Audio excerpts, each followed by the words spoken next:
Bienvenue sur la présentation de la construction du bilan comptable. Le bilan comptable fait partie des états financiers de synthèse qui sont réalisés par l'entreprise. Tout au long de l'exercice comptable, c'est-à-dire tout au long de l'année, l'entreprise enregistre l'ensemble des opérations d'entreprise dans un document qui s'appelle le journal. Les écritures y sont classées par ordre chronologique.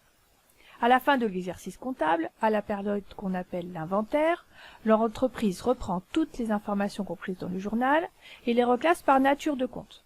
C'est-à-dire on va remettre les achats ensemble, les ventes, les stocks. On obtient donc ainsi le grand livre. Ensuite, elle ne garde de chaque compte que le solde des débits et des crédits et en déduit les soldes qui vont être soit débiteurs, soit créditeurs. C'est ce qu'on appelle la balance. Enfin, elle établit les documents de synthèse indissociables qui présentent la situation financière de l'entreprise, à savoir le bilan, le compte de résultat et les annexes.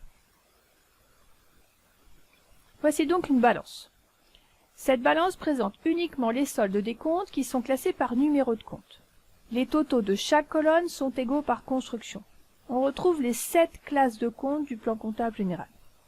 Dans les colonnes de gauche, nous pouvons voir les soldes débiteurs, dans les colonnes de droite, les soldes créditeurs. Les montants issus de la balance vont se retrouver soit dans le bilan, soit dans le compte de résultat. Tout va dépendre de la nature et de la classe du compte.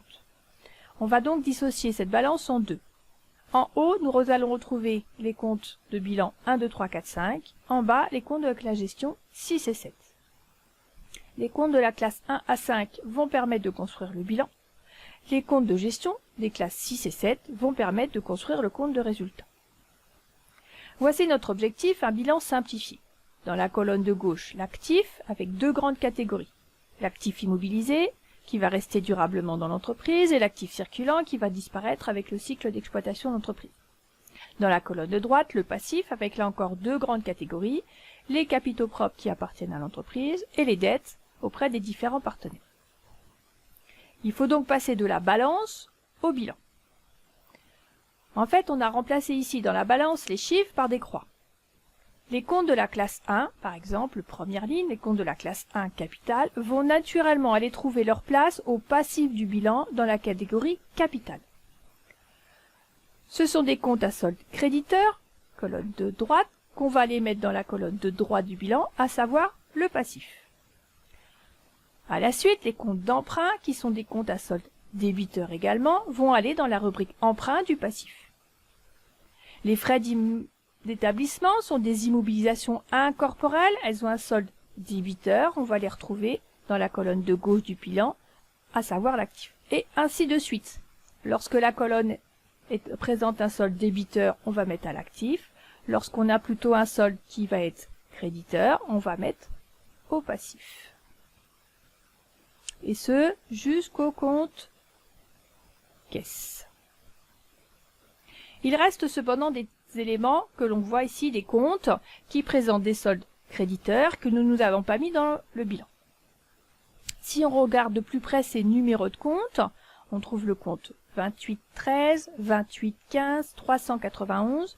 Cela correspond en fait à des sous-comptes que nous avons déjà mis à l'actif du bilan. Le compte 2813 est un sous-compte du compte 213. Le compte 2815 est un sous-compte du compte 215. Il s'agit en fait ici d'amortissement et de dépréciation qui ont comme objectif de réduire la valeur apparente du bilan.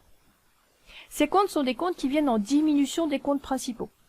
Alors que le compte 213 construction a un solde débiteur, le compte 2813, lui, a un solde créditeur. Ces comptes vont donc eux aussi venir à l'actif du bilan, mais dans une colonne séparée, la colonne amortissement et dépréciation. La colonne nette, que l'on voit apparaître à la suite de la colonne brute, va, elle, être le résultat entre la colonne brute moins les amortissements et dépréciations.